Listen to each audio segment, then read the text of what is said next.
È la storia che salta fuori all'improvviso. Durante le analisi stratigrafiche del fonte sono emersi intonaci tardo-medievali che ricostruiscono la fase cinquecentesca della chiesa. Ora, ad esempio, si sa che c'era una monofora, una finestra, successivamente chiusa. Gli studiosi evidenziano da un lato il legame con il territorio, dall'altro aspetti particolari e inattesi.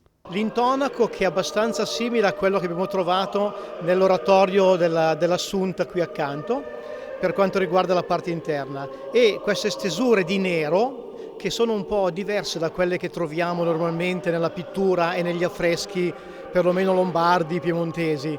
Si tratta, almeno in 2 punti che abbiamo verificato, di una presenza di grafite, che tra l'altro il grafite è un minerale abbastanza comune in Liguria, ma anche di ardesia, della polvere di ardesia molto macinata.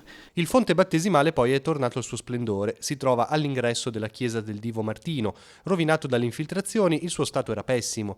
L'opera, risalente all'Ottocento, riprende la forma dell'utero materno. C'è stato parecchio lavoro perché il problema delle infiltrazioni è che i sali contenuti naturalmente negli intonaci, in fase di asciugatura migrano verso l'esterno, spaccando la pellicola pittorica e gli intonaci. Il lavoro è stato possibile grazie al contributo del 5 per 1000 della Onlus Beni Culturali del Monte di Portofino. Con l'aiuto di Don Giosso, che si è fatto il capofila di tutto ciò che avviene nelle nostre chiese per restauri, per opere religiose, ci siamo uniti in gruppo per sostenere le nostre chiese. La presentazione del restauro è avvenuta al termine della messa per San Martino presieduta dal vescovo. Nell'omelia, Monsignor Tanasini ha fatto un appello ad accorgersi dei più poveri e dei fratelli bisognosi, un gesto che porta pace sociale e dona speranza. E si diffonde non soltanto con le promesse,